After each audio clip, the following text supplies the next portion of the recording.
Je ne regrette pas d'avoir quitté le monde de la mécanique auto. Je ne regrette vraiment pas. C'est une nouvelle histoire, comme une seconde vie, une nouvelle page qui s'écrit. Arrêter le métier d'intermédiateur et retourner dans le monde du travail avec des entendants, non. Le travail dans ma vie, ça a plutôt été une question d'opportunité. Jusqu'à présent, mes choix n'ont jamais été motivés par mes désirs. Cette fois, j'ai décidé de faire l'inverse et de m'écouter. On verra bien.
Quand j'étais en troisième, il fallait choisir une orientation. Vu que je n'avais pas de métier en tête, je me dirigeais vers une seconde générale. Mais aller en seconde générale, ça voulait dire être la seule sourde intégrée dans une classe d'entendants. Non merci. J'ai regardé les différents BEP proposés dans mon établissement, mais aucun de ces métiers ne me plaisait. Et par défaut, je me suis orientée en PAO. J'ai eu mon BEP, mon bac, mais j'ai laissé tomber en BTS, toujours à cause de l'intégration. Ensuite, je suis partie vivre à Nice, où il y avait un formateur qui enseignait la langue des signes aux entendants. Comme il allait prendre sa retraite, il m'a proposé le poste, et je me suis dit pourquoi pas. J'ai commencé à donner des cours, mais il fallait que j'aille suivre une formation en alternance à Paris. J'ai trouvé ça intéressant, ce travail sur la langue. Ça a été une vraie découverte et un vrai plaisir. Jusqu'à présent, j'ai beaucoup aimé ce métier d'enseignant. Mon plus grand regret, c'est d'avoir été limitée dans le choix d'un métier, d'avoir eu moins d'opportunités que les autres. C'est dommage, à l'époque, on nous proposait si peu. Les sourds ont appris de plus en plus à s'autoriser tous les rêves. Cependant, il y a les difficultés dans le parcours de formation et ensuite dans le monde du travail, qui est vraiment un monde d'entendants, vont peut-être mettre un terme à ces rêves et certains vont alors privilégier vraiment dans une stratégie de confort communicationnel, mais qui dit confort communicationnel dit aussi épanouissement, dit reconnaissance de la langue des signes comme vraie compétence. Donc ça devient une stratégie où on va s'orienter vers un métier qui est centré sur la langue des signes. Et ce choix de l'orientation qui va être guidé par la langue des signes et peut être plus fort que le métier qui serait par exemple par vocation où, on le sait, il y aura beaucoup d'embûches.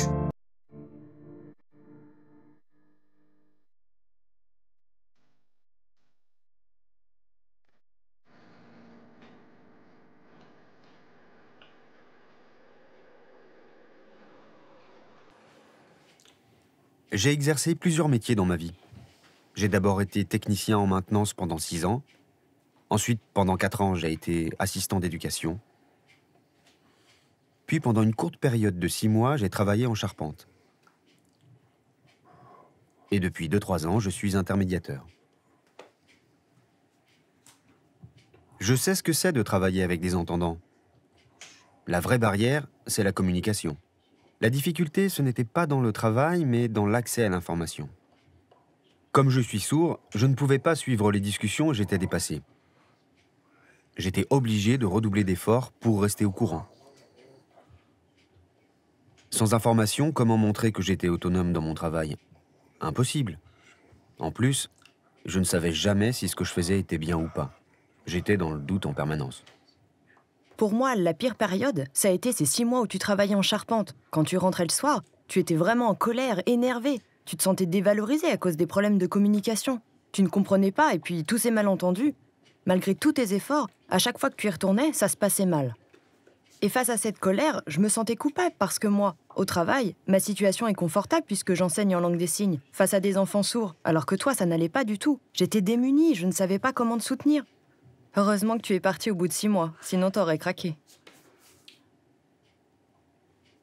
On sait que l'entreprise, elle se construit sur la communication. Elle se construit aussi beaucoup sur de la communication informelle. Donc, si on embauche, on fait intervenir un interprète pour une réunion qui va permettre à la personne sourde de participer à la réunion, d'avoir accès au contenu.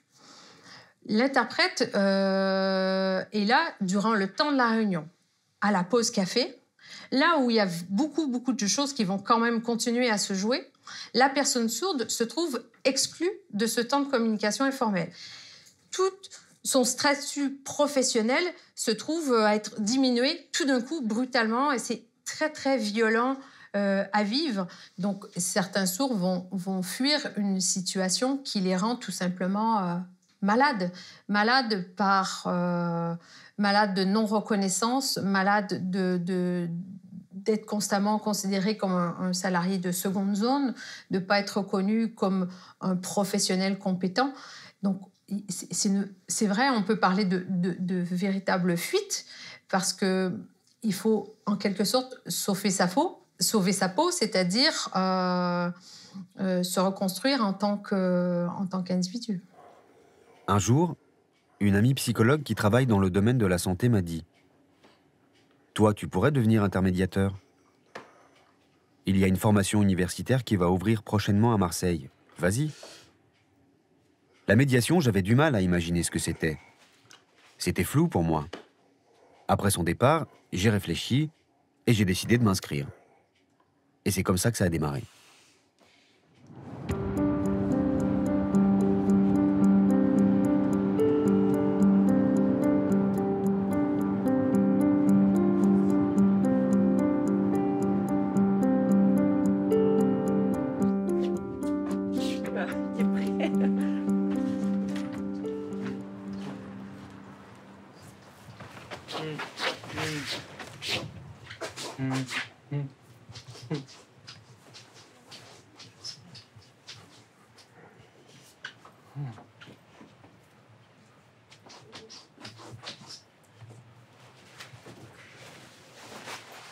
En tant qu'intermédiateur, je travaille toujours en binôme avec un interprète en langue des signes. J'interviens dans des situations de communication entre sourds et entendants. Le rôle de l'interprète est de traduire les échanges en toute objectivité. Mais il peut arriver qu'il y ait des incompréhensions liées au contenu, à des informations qui ne sont pas bien comprises. Et à ce moment-là, j'interviens dans l'échange en reformulant. Alors Laurent, on va faire un point comme d'habitude sur plusieurs choses. D'abord, donc ta vie ici, ta vie au foyer, ta vie au travail. Comment ça se passe? Est-ce que tu t'y sens bien? Est-ce qu'il y a eu des soucis, comme des fois ça peut arriver? Et avec les collègues, ça va bien? Parce que des fois, il y en a qui te poussent ou des choses comme ça. Est-ce que ça se passe bien là? Il y a deux garçons. Il y en a deux grands garçons qui vous ont poussé. Oui, qui m'ont rattrapé à l'épaule et qui m'ont poussé. Et moi, j'aime pas ça. Ils vous ont poussé comme ça ou ils vous ont juste tapé sur l'épaule pour vous interpeller? Non, peut-être qu'ils c'est juste... ils n'ont pas vraiment poussé réellement, en fait. En tout cas, quoi qu'il se soit passé, ils préfèrent qu'ils se tiennent à distance. Bon, ok. Oui. Les vacances prochaines. Est-ce que tu as déjà réfléchi où est-ce que tu aimerais aller? Tu préférerais aller à la mer, à la montagne, dans une ville? Ok. Non. Après, c'est les vacances du mois d'avril, donc... Oui, à la montagne. Ouais, la montagne, c'est mieux. Merci. Laurent.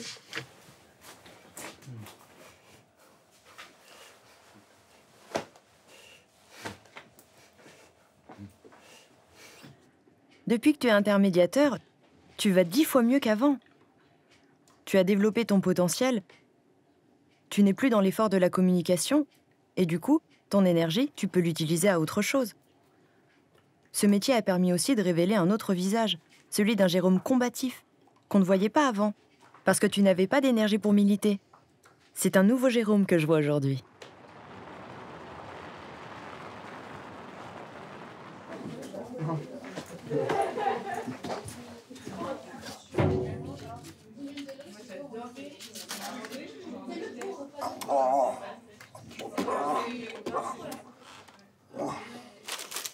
Ça fait 10 ans que je suis formatrice et je commence à me lasser.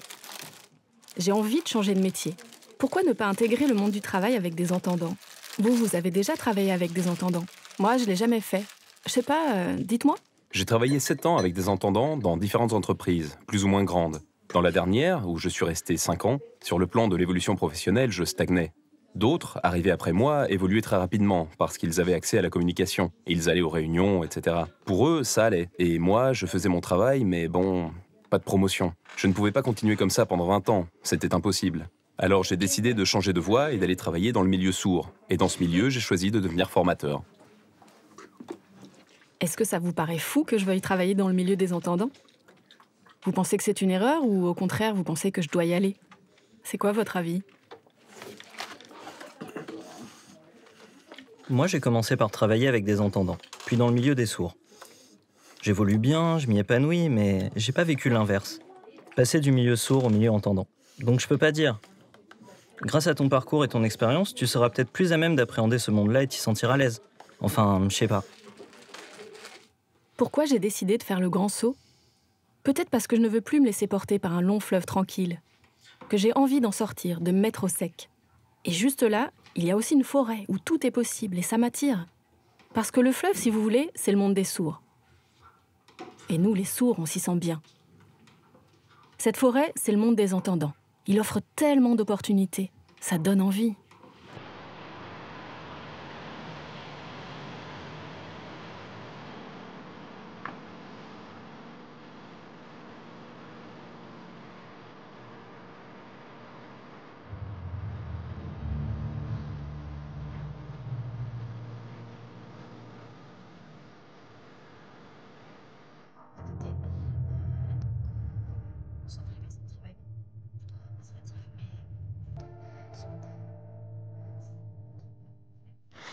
Donc je vais faire un petit retour sur tout ce qu'on a pu voir dans les premiers rendez-vous.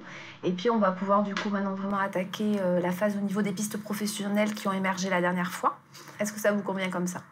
Ce qui était ressorti, c'est que vous, ce qui avait vraiment du sens pour vous par rapport à votre future activité professionnelle, c'était de guider, de motiver, de donner confiance aux autres, permettre aux autres d'avancer. Ça, c'est quelque chose qui est vraiment ressorti, qui était important pour vous. Prise de décision sur la pensée, donc quelque chose là d'assez rationnel, par opposition à des prises de décision plutôt dans l'affectif. On utilise aussi les autres facettes, mais la préférence naturelle, en tout cas, elle va vers là. Plutôt dans l'émotion, si c'est la première fois que je me retrouve confrontée à une certaine situation, et puis plus dans le côté décision par la pensée, si c'est récurrent, quoi, et être un peu dur. Aux axes de progression que vous aviez identifiés, donc il y avait tout ce qui était impulsivité, étourdi, et brouillé avec les chiffres, vous m'aviez dit. Oui, c'est ça. Globalement, c'est tout ça. Dans le processus du bilan de compétences, bien sûr, je me connais, mon caractère, mes goûts, mais je n'avais jamais fait le rapport entre tout ça et ce que je pourrais exercer comme métier. Je n'avais même pas pensé qu'on pouvait faire ce lien et qu'un métier pourrait me donner l'envie de travailler. C'est le bilan de compétences qui m'a permis de réaliser ça. Ce qui m'attire le plus, c'est la police, la mort, le crime. C'est ce domaine-là qui me plaît. Alors pourquoi ? C'est peut-être lié au métier de mon père, officier de gendarmerie. Ou alors à mon caractère. Parce que j'aime tout ce qui est insolite. Ça éveille ma curiosité. L'idée, c'est de vérifier dans la réalité si ces pistes, elles peuvent correspondre à votre profil. Parce que, parfois, on se fait des idées de métier. Donc, c'est important vraiment de rencontrer des professionnels pour vérifier tout ça. Une question que vous pouvez poser, du coup, c'est à quoi ressemble une journée type ? Voilà. Que la personne puisse vous détailler du matin jusqu'au soir qu'est-ce qu'elle fait en général, même si toutes les journées ne se ressemblent pas forcément, notamment sur la police. Enfin voilà, c'est des secteurs dont on a des aperçus par la télévision, par les livres, mais qui ne sont pas forcément du tout conformes à la réalité. Ouais. Et c'est pour ça que je préfère du coup poser des questions aux professionnels plutôt qu'à mon entourage, parce qu'il y a un peu le côté affectif. Mais non, tu vas pas faire ça, enfin, ça te va pas. Et du coup, ils me voient d'une certaine manière, ils me connaissent d'une certaine façon, et je préfère interroger les professionnels qui vont être en quelque sorte plus neutres. L'entourage, il n'est pas forcément prêt à ce que vous changiez. Parce que si vous changez, quelque part, ça modifie votre entourage aussi. Ça le fait changer. Et donc, les proches, ce n'est pas forcément ceux qui vont vous accompagner au mieux dans vos envies de changement. Voilà. La décision, en fait, elle appartient qu'à vous. Le bilan, c'est aussi un peu la méthode de l'entonnoir. On va partir vraiment sur du rêve, de l'imaginaire, du désir. Ça, c'est vraiment très important de l'activer, d'activer aussi l'enfant intérieur qu'on a en soi. Moi, j'insiste beaucoup sur ça, sur les débuts de bilan. Et puis après, forcément, on va rétrécir avec une réalité. On vit dans une société, donc on est confronté, forcément à certaines choses. Mais l'idée, ça va être de rien s'interdire au départ. Et puis après, on verra ce qui est possible. Je ne suis pas certaine que ce soit plus difficile pour les personnes sourdes de se reconvertir. Je pense que ça dépend vraiment des personnes. Il y a des personnes, elles sont malheureuses dans leur travail et elles ne changeront jamais. La vraie force, elle est justement dans le pouvoir en fait, de changer et d'avoir cette confiance-là en soi et puis de se dire j'y vais. On ne sait pas de quoi demain sera fait, mais on y va. Et du coup, la démarche d'Ophélie, comparée à certaines personnes qui sont entendantes mais qui ne feront jamais cette démarche alors qu'elles ne sont pas bien du tout là où elles sont, ça prouve déjà que la difficulté, elle n'est pas forcément du côté où on croit qu'elle l'est. Voilà.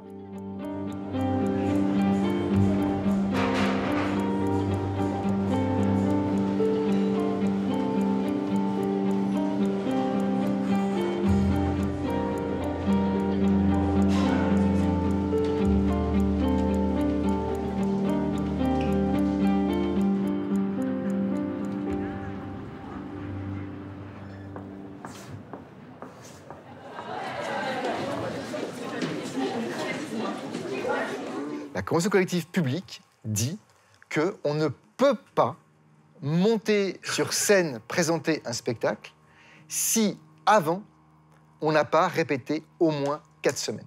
C'est marqué ici. Elle comprend au moins 4 semaines de répétition. C'est ici.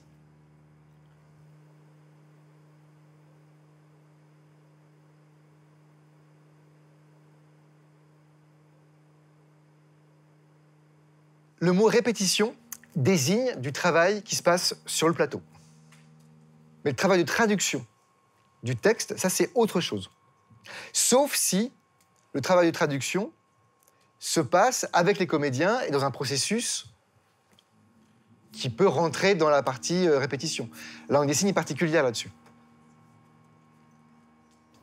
J'ai toujours aimé les voitures. Comme tous les enfants, je jouais avec des petites voitures. Quand j'ai acheté mon premier véhicule, je n'avais pas beaucoup d'argent. C'était une Mini. Je l'ai payé 300 €. C'était pas cher, mais j'avais quand même dû économiser. Évidemment, il y avait beaucoup de réparations à faire, et c'est comme ça que j'ai plongé dans le monde de la mécanique.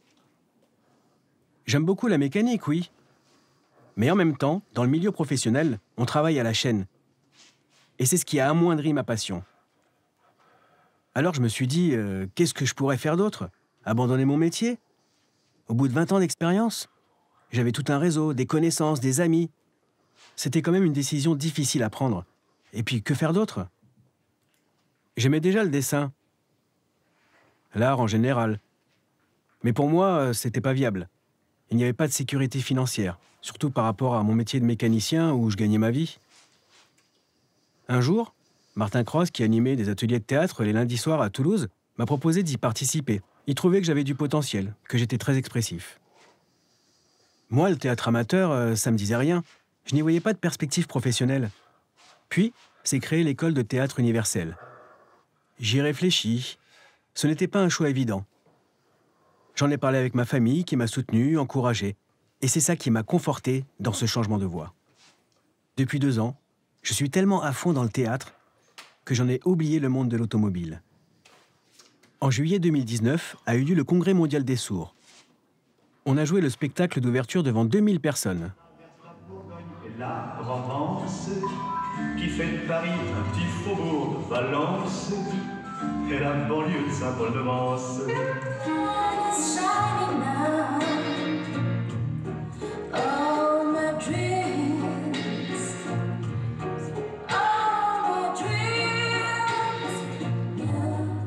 J'étais sur scène et pour la première fois, j'ai ressenti le plaisir de jouer. La rencontre entre l'énergie du public et la mienne, ça a été un moment magique. J'ai tout donné.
Bonjour.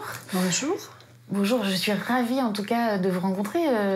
Merci d'avoir accepté de nous rencontrer. Est-ce que vous pouvez présenter votre métier, ce que vous faites? Je travaille à la PTS, à la police technique et scientifique.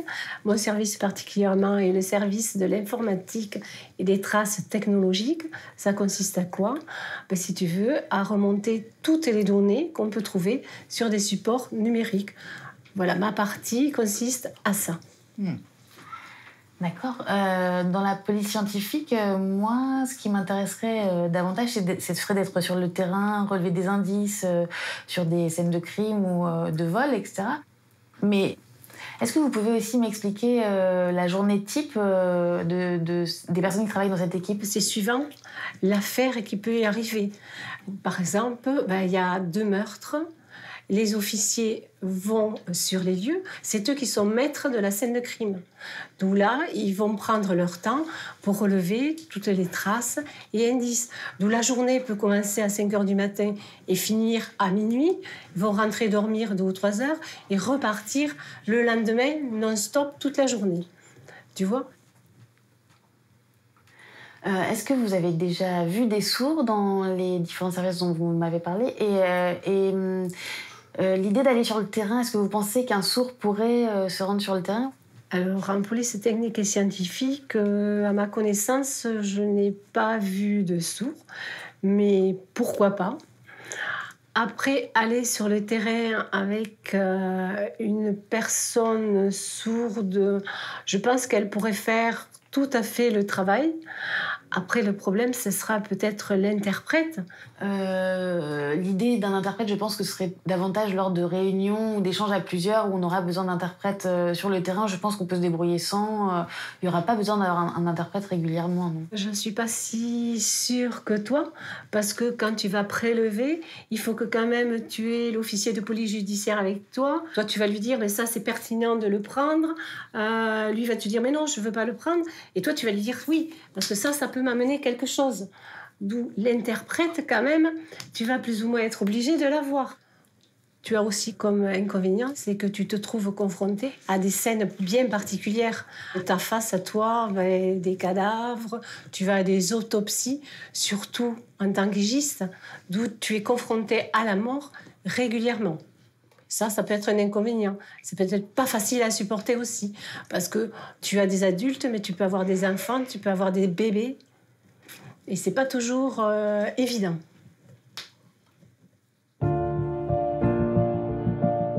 Le changement, ça ne m'inquiète pas, ça ne me fait pas peur. Par contre, ce que je veux pas, c'est me rendre compte que je me suis trompée de voie. Mais je n'ai pas peur, il faut oser. On ne vit qu'une fois. On n'est pas obligé de souffrir au travail. J'ai des amis qui souffrent depuis trop longtemps. Je leur dis stop. Il faut passer à autre chose. Faut pas avoir peur de l'inconnu. Allez-y. Est-ce que je vais m'épanouir dans ce nouveau monde? Je ne peux pas le dire encore, mais je vois une porte qui s'ouvre et je vais vers la lumière.